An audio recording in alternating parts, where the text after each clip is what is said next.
Voilà, nous nous préparons maintenant, à partir de notre studio, d'écouter le message de la Fédération pour la paix universelle, qui sera lu par le représentant légal de la Fédération des familles pour la paix mondiale et l'unification, chapitre de la République démocratique du Congo.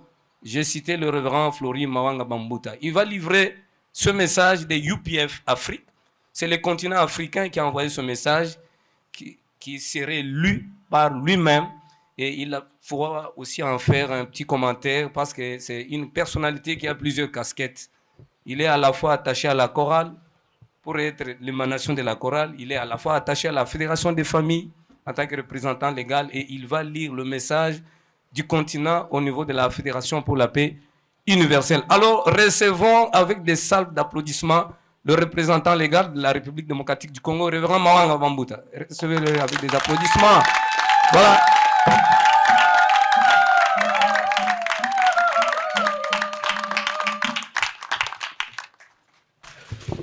Déclaration de la Fédération pour la paix universelle sur la Journée internationale de la paix des Nations Unies 2024.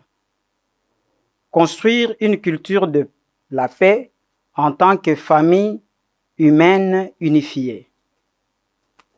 Alors que nous célébrons la Journée internationale de la paix le 21 septembre 2024, nous réaffirmons notre engagement collectif à promouvoir un monde où règne l'harmonie et la compréhension. Le thème de cette année, construire une culture de la paix, souligne l'importance du dialogue, de l'empathie et de la coopération pour relever les nombreux défis auxquels nous sommes confrontés aujourd'hui. Le concept de construire une culture de la paix a longtemps été au centre des préoccupations de nombreux dirigeants mondiaux et organisations. En 2000, par exemple, le révérend Dr Sun Myung Moon a prononcé un discours au siège de l'ONU à New York, intitulé « Renouveler les Nations Unies et construire une culture de la paix ». Ces paroles résonnent encore aujourd'hui. Je crois qu'il est urgent aujourd'hui, au sein des Nations Unies, a-t-il dit, et à travers ces nombreuses activités, d'encourager le respect mutuel et une coopération accrue entre les dirigeants politiques et religieux du monde. La perspicacité du révérend Dr Sun Myung Moon met en lumière un aspect important de la construction de la paix qui continue d'évoluer. Les Nations Unies ont fait des progrès significatifs en engageant divers acteurs, y compris des dirigeants religieux et des organisations confessionnelles dans leurs efforts de consolidation de la paix. En s'appuyant sur cette base, il existe peut-être des opportunités pour renforcer davantage l'implication de voix spirituelles et religieuses aux côtés des dirigeants politiques dans les initiatives de l'ONU. Comme l'a noté le révérend Moon, à leurs racines, les problèmes humains ne sont pas entièrement sociaux ou politiques, et donc les approches sociales et politiques auront toujours une efficacité limitée. Bien que les autorités séculaires gouvernements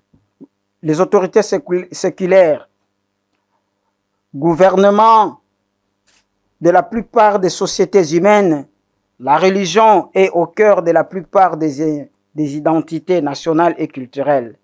En fait, la foi et la dévotion religieuse ont une importance bien plus grande dans le cœur et dans la plupart des peuples que la loyauté politique.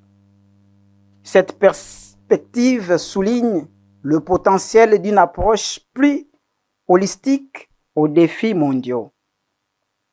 En continuant d'élargir ses collaborations, l'ONU peut renforcer sa capacité à aborder la nature complexe et multidimensionnelle de la consolidation de la paix et à promouvoir des solutions plus complètes.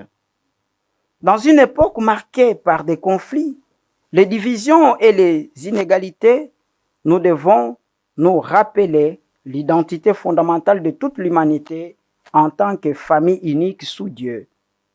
De ce point de vue, nous devons prioriser des solutions pacifiques et renforcer les bases de la justice et du respect des droits de l'homme.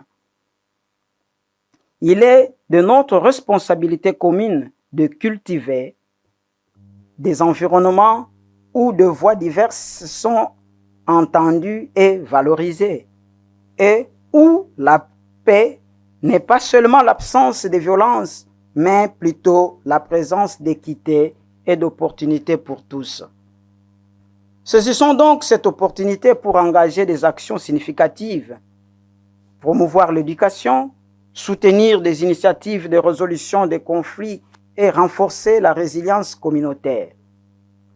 En nous tenant ensemble, nous pouvons transformer nos sociétés et inspirer les générations futures à défendre les valeurs de paix et d'unité, créant ainsi une véritable culture de la paix en tant que famille humaine unifiée.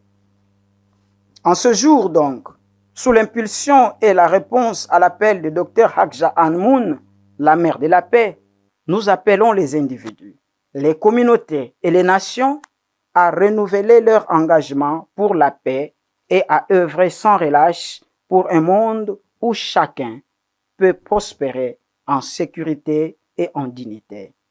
Ensemble donc, créons un héritage de paix qui transcende les frontières et les générations. Je vous remercie.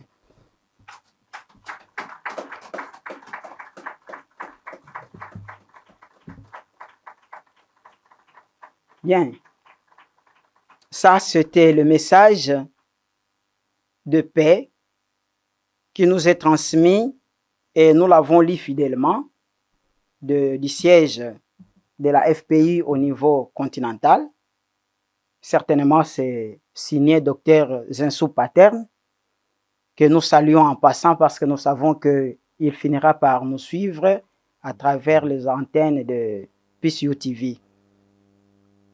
Mais, comme le présentateur l'a dit, ici nous avons plusieurs casquettes. Nous venons de donner le message de la Fédération pour la paix universelle, mais au même moment, nous sommes là, nous représentons la Fédération des familles pour la paix mondiale et l'unification. À ce titre, qu'est-ce que nous pouvons ajouter? Qu'est-ce que nous pouvons apporter comme contribution à la Journée internationale de la paix 2024? Il y a eu tant de discours à travers l'histoire. Les gens de toutes sortes, de tout genre ont parlé. Ils ont cherché des solutions pour la paix. Mais lorsque la paix continue à les échapper, c'est comme quelqu'un qui est en train de poursuivre son ombre. Il peut beau fournir les efforts, il ne va pas le rattraper. Mais quelle est la sagesse scientifique? Si vous voulez rattraper votre ombre, il ne faut pas courir derrière elle. Si vous voulez rattraper votre ombre, restez debout, attendez quand le soleil sera au zénith, l'ombre va venir vers vous. Ça, c'est de la sagesse. Les gens ont poursuivi la paix sans comprendre qu'est-ce qu'il faut faire pour que la paix vienne vers eux. Et pour que la paix vienne vers l'homme que nous sommes, la stratégie a été donnée par le couple du révérend Dr San Myang Moon et sa chère épouse, Dr Hadja Anmoun. Tous deux, nous les appelons affectueusement vrais parents de l'humanité, rois et reines de la paix cosmique. Nous avons eu à les dire dans certaines des émissions qui sont déjà passées. Ce couple s'est dévoué toute la vie à la recherche non pas seulement de la paix, mais de véritables pistes qui conduisent à la paix. Et ces pistes sont restées comme des formules mathématiques. Ceux qui nous ont suivis le 31 août, dans le message que nous avons donné à l'occasion de la conférence de presse liée à Peace Road 2024, nous avons dit, c'est comme des formules mathématiques. En mathématiques, dès que vous connaissez la formule, n'importe qui applique cette formule relative à une équation donnée trouve la réponse s'il applique bien la formule. Ainsi, Dr Sun Myung Moon et sa chère épouse Hak Ja Han Moon ont trouvé des pistes qui sont restées comme des formules mathématiques pour quiconque veut trouver la paix. En nous montrant d'abord que si vous cherchez la paix mondiale, directement au niveau mondial, vous n'allez pas trouver ça. Si vous voulez trouver la paix, il faut rentrer d'abord au niveau individuel. Parce que la source de conflit, c'est d'abord l'homme et c'est dans lui-même. Lorsque on nous a présenté ici, on a dit que nous sommes aussi liés à la chorale. Oui, nous passons par là. Et là aussi, il y a une chanson, même si nous n'allons pas l'exécuter ici, une chanson de notre propre composition qui pose la question, d'où vient la guerre? D'où vient l'injustice? Et d'où vient la gamme de tout le mot qui endeuille l'homme? La réponse est que tout cela vient du fond du cœur de l'homme pécheur impur sans amour. Parce que quand on a un cœur desséché d'amour, on devient soi-même la source des conflits. Voilà pourquoi l'individu qui vit dans lui-même sans amour, il ne sait même pas s'auto-aimer comme Dieu l'aime. Conséquence, lorsqu'il se retrouve en face d'un autre, il ne saura pas propulser, amener la paix. Pourquoi? Parce qu'en lui-même, il a le conflit. Et comment résoudre le problème du conflit à l'individu?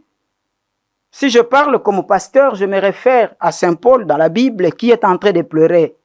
Je veux faire le bien, je n'arrive pas à le faire. Mais je ne fais que le mal que je ne fais pas. Voilà déjà la source de conflit dans l'homme. Lui-même vit une lutte intérieure. Paul a pleuré dans les livres de Romains. Je n'arrive pas à faire le bien que je cherche à faire. Je fais le contraire. Il est déjà dans la lutte. C'est pourquoi dans les livres de Galates aussi, il va nous conseiller. Laissez-vous conduire par les désirs de votre esprit. Vous n'allez pas satisfaire la convoitise de la chair, car entre les deux, il y a un antagonisme. Voilà le conflit dans l'individu. Alors, prétendre résoudre le problème des conflits dans le monde pour apporter la paix, il faut aller dans l'individu, résoudre ces problèmes de contradictions que l'homme vit. En tant que pasteur, en tant que religieux, nous disons, aussi longtemps que l'homme n'a pas fait le retour à Dieu, son Père avec qui ils se sont séparés dans le jardin d'Éden après avoir commis un acte d'impiété, l'homme ne peut pas vivre dans la paix. Parce que, en quittant son Père, là où il est allé, il a bâti un monde sans paix. Et le premier crime a été commis dans cette famille-là, lorsque les deux enfants de la même famille se sont entretués. La cellule de base, qui a reproduit toutes les autres familles du monde, le conflit émanant de cette famille a atteint les dimensions et les proportions mondiales. Voilà pourquoi nous devons retourner vers l'individu. Et retourner vers l'individu pour qu'il devienne artisan de paix, il faut lui amener Dieu. La religion, dans ses diverses branches, a cherché à apporter la paix, mais la religion n'a pas réussi à faire une chose: enlever le péché originel qui se trouve dans l'homme, que l'homme a hérité de Satan et qui est la prise qui le connecte à Satan. Couper cela, tel est le secret. Si vous n'avez pas encore découvert comment couper cela, ce lien-là, vous pouvez même crier matin, midi, soir, vous pouvez prier tant que vous voulez, vous ne saurez pas apporter la paix. Or, quand on apporte la paix, le secret donné par le Christ Jésus dans le livre de Matthieu, en disant « Heureux ceux qui procurent la paix, car ils seront appelés fils de Dieu ». Lorsqu'on devient un artisan de paix, lorsqu'on découvre d'abord comment mettre fin au conflit au niveau individuel, on ouvre la voie pour devenir fils de Dieu. Et le monde rempli de fils de Dieu, c'est ce monde-là qui sera le monde de paix. C'est pourquoi, à travers les différents enseignements que nous donnons, nous faisons une approche nouvelle de comment faire de l'homme véritablement le fils de Dieu, en éliminant d'abord son péché originel, en lui apprenant comment vivre la vie qui devait être la vie de l'homme sur cette terre si le premier parent de l'homme n'avait pas chuté. Tel est notre message en commentaire de ce que nous venons de lire. Ce que nous avons lu, trop scientifique, peut-être n'était pas à la portée de tout le monde et nous avons voulu ramener ça à ce niveau pour que tout le monde qui nous écoute, que le message du jour soit à la portée de tout le monde et de différents niveaux. Ainsi, nous profitons aussi de cette occasion, de cette journée internationale de la paix, pour appeler les gens qui aimeront approfondir ce que nous avons lancé comme flash, afin qu'eux-mêmes aussi deviennent les artisans de paix. Telle est la petite conclusion que nous pouvons apporter à ce message. Merci beaucoup et bonne journée, bonne fête de la paix aux uns et aux autres. Veuillez applaudir très fort pour le révérend Mawanga qui vient de livrer son message de paix. Ces applaudissements ne sont pas à la hauteur de la grandeur, ni de la personne, ni de la journée que nous célébrons aujourd'hui.